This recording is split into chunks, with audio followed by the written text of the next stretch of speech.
je le traite d'une certaine façon. Dès que je peux me sentir indigne, non, je ne me sens pas indigne. Je n'ai pas la colère, la colère envers les autres non plus. Alors, cette culpabilité-là, est-ce que c'est seulement théorique ou si c'est vraiment ressenti? En fait, Euh, c'est une question de manque de subtilité et nuance dans les langues occidentales en général. C'est-à-dire que toi, tu es ancienne, tu étais thérapeute, je pense, psychothérapeute.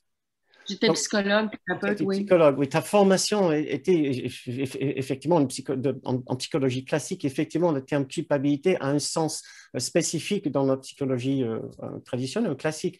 La façon Oui. dont on utilise l'idée de culpabilité dans le cours n'est pas le même. Ce n'est pas ce genre de culpabilité dont on a l'habitude de parler. Si c'est difficile à comprendre, pense à la culpabilité comme à cette chose. On va dire que c'est une chose, on cherche le mot pour. Mais notre langue manque de cette finesse, de cette subtilité. Peut-être d'ici 100, 200 ans, on aurait fabriqué des mots, inventé des mots pour parler de ces subtilités.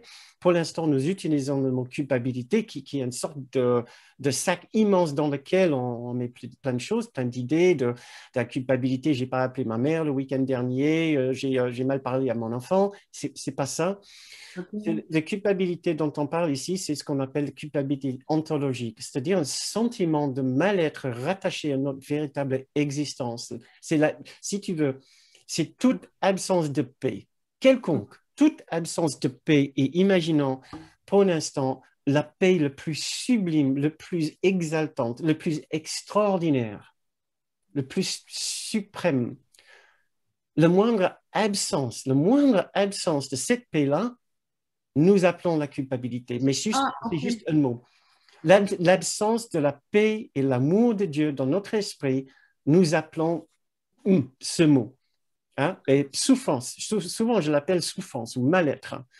Euh, la raison pour laquelle nous appelons culpabilité, c'est parce que tout de suite, le fait de l'associer avec l'idée de culpabilité nous donne tout de suite la guérison.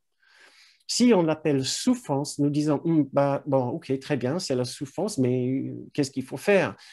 Si nous appelons maintenant ce sentiment de mal-être culpabilité, nous savons que la guérison, c'est le pardon et c'est le souvenir de l'innocence. Donc, mais sinon, si ça t'aide, pense que c'est la moindre absence de la paix et l'amour sublime de Dieu qui produit une espèce de souffrance en nous, une souffrance qui est très souvent euh, inconsciente, puisque nous avons oublié ce que c'est d'être heureux, mais vraiment heureux dans le fond de notre être, dans le fond de la conscience de Dieu et de l'unité, ce genre de bonheur extraordinaire, d'exaltation de l'esprit. Nous avons oublié ce que c'est. Alors maintenant, ce que nous considérons aujourd'hui comme le bonheur est comme aller à l'océan de l'amour avec une petite tasse et dire, ah ben, j'ai une petite tasse de l'amour infini et qu'est-ce que je suis content.